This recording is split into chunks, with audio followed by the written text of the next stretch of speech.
Hey guys, welcome to another video, and today we take a look at the Empire faction in the Old World.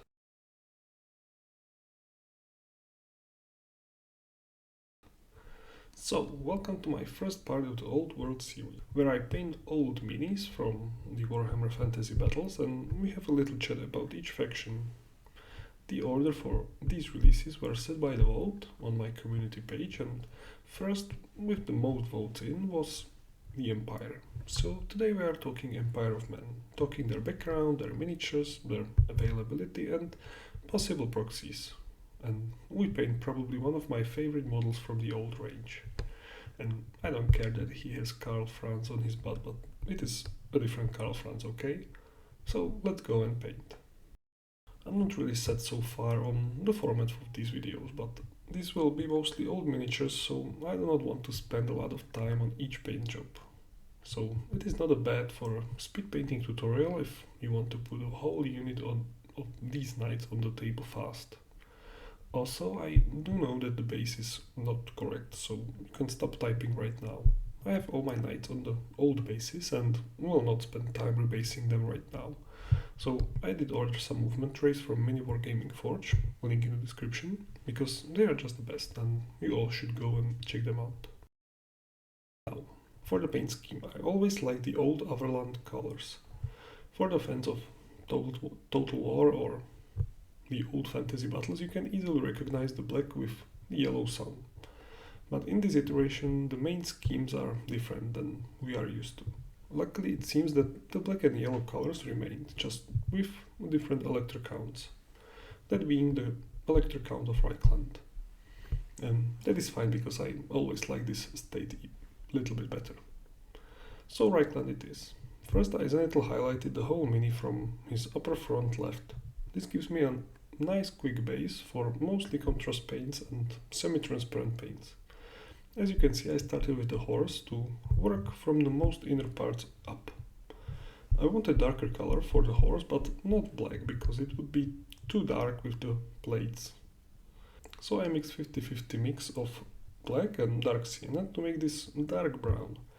And I mixed a little bit of olive green into it so it looks a little bit more interesting. Next up is time for the plates.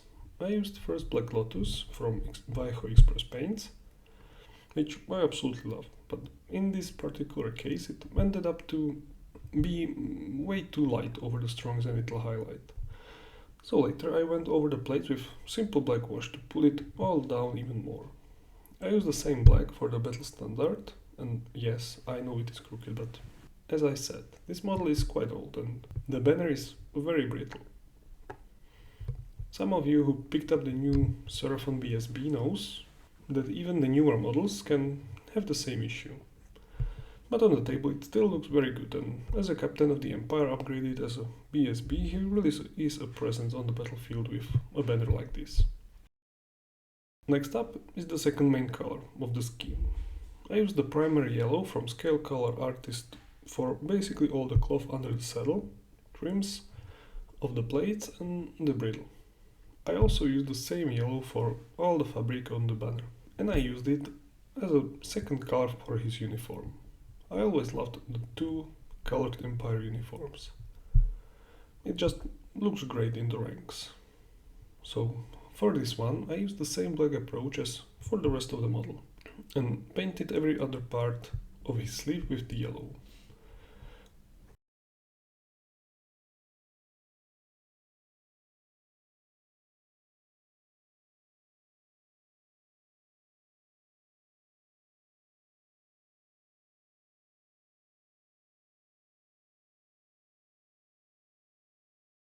Next, it is time for the metallics.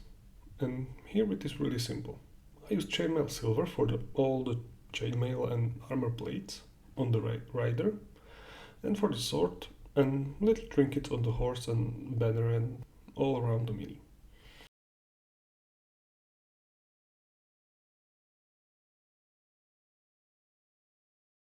And then brassy brass for the rest of the sword, and mainly for the ornaments on the horse's armor plates.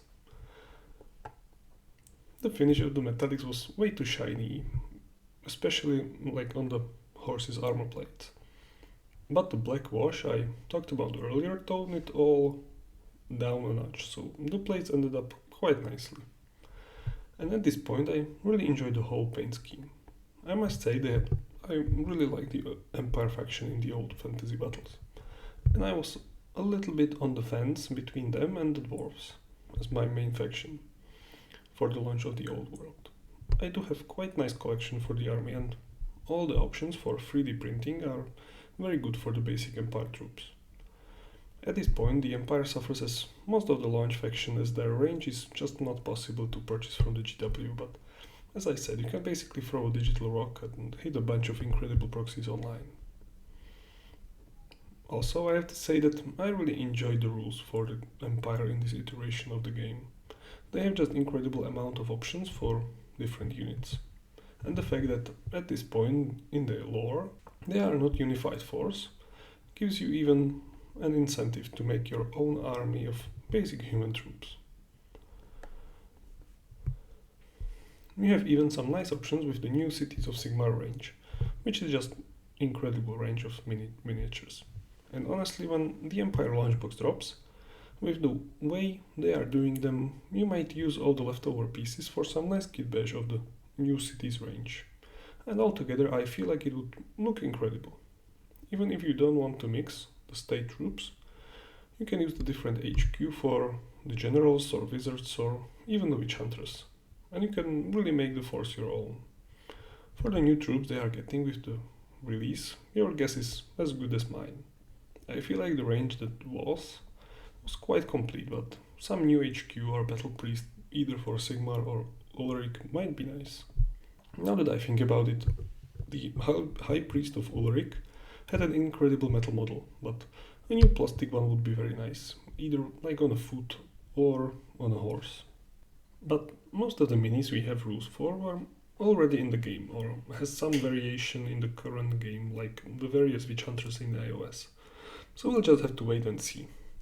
Of course there is possibility for some new name characters in their arcane journal, but as this time period is mostly not fleshed out, they can do with the basic humans basically anything.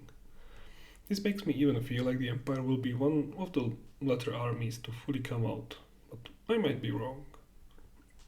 Let's just hope the GW will sort out their production volume and we all can get the new stuff we want.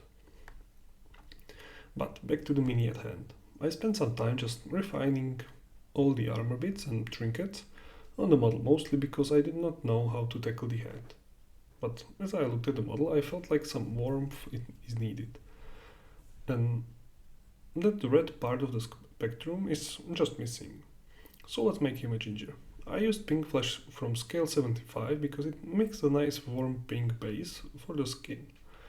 And then just shaded it with some Gallimian flesh, and again highlighted it with the same pink flesh. For the beard, I used just some random orange, but shaded it and really toned it down with multiple browns washes to get more realistic shade.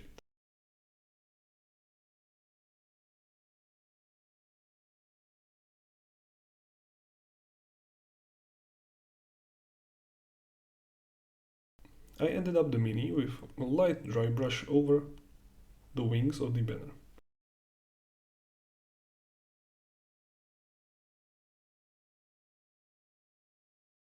But as a finished job, I did not like the yellow on the horse, so I made this black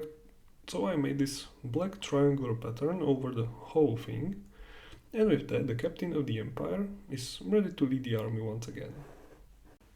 And here are the final results.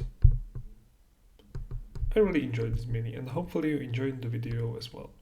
If you did, slap a like or leave a comment about your painting progress in the old world. Or subscribe to the channel, it helps a lot. But with that I will get back to the painting task and I will see you very soon. Bye!